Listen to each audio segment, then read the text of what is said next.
Hello, everyone. So I got an article from Elektrek about NEO opening a battery swap station in Denmark. So I'll go through the article and then I'll add some comments at the end. The article headline here: NEO officially opens first EV battery swap station in Denmark. Chinese EV automaker NEO has begun operations of its first EV battery swap station in the country of Denmark.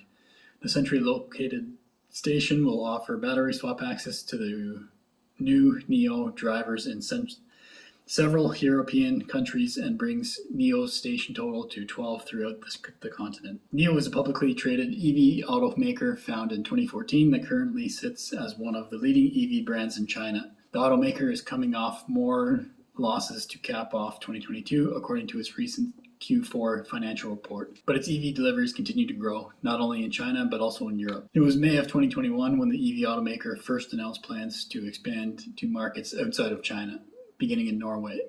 Germany soon followed as NEO's next target and first outside of China to receive deliveries of its ET7 sedan. During the launch of its second EV sedan, the ET5, NEO shared plans for additional expansion in Europe, including the Netherlands, Sweden, and Denmark.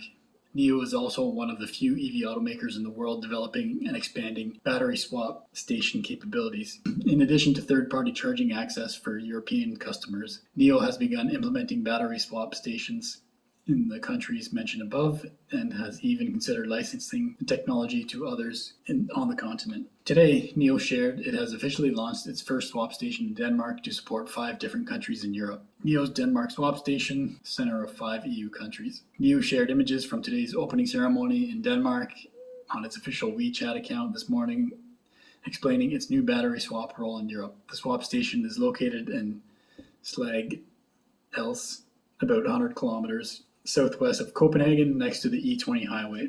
NEO also states that through third-party charging agreements, its European drivers have access to nearly 39,000 chargers in addition to the small but growing footprint of NEO supercharger and battery swap stations. That's interesting. How are they going to best swap batteries for a third-party vehicle? I guess they'd have to have all these different batteries there. No announcement on where the next swap station may be erected after Denmark, but as NEO continues to grow its EV deliveries and the number of European countries it sells in, you can expect its branded charging footprint to correlate along with it. Interesting there that they're suggesting that they're opening up this battery swap station to other manufacturers. I'd like to see some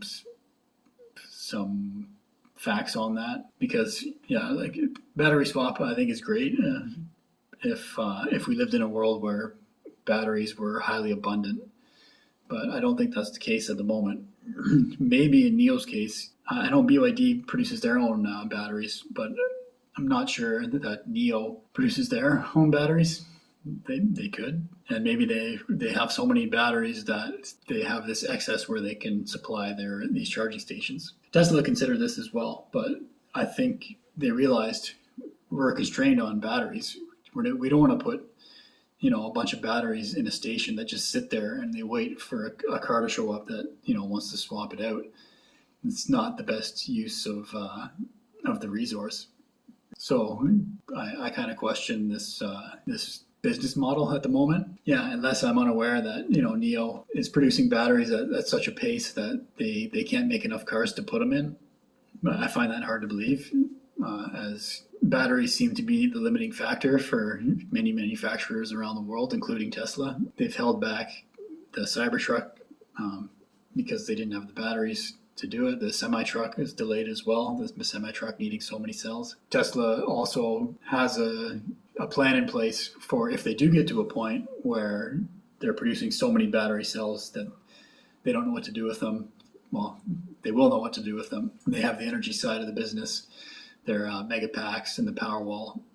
So the excess overflow can be taken up by that side of the business, the energy side of the business, which I think makes more sense than putting them in a station where they sit there and they wait for somebody to show up with a low battery. Maybe, for the convenience for the consumer, maybe it makes sense, or so maybe it's to show the potential for the future, and they start off really small with these swap stations, and as time goes on, they can do more as battery production scales. Elon had done a presentation and talked about it, but then I think they quickly changed their stance on that. That was in the early days of Tesla.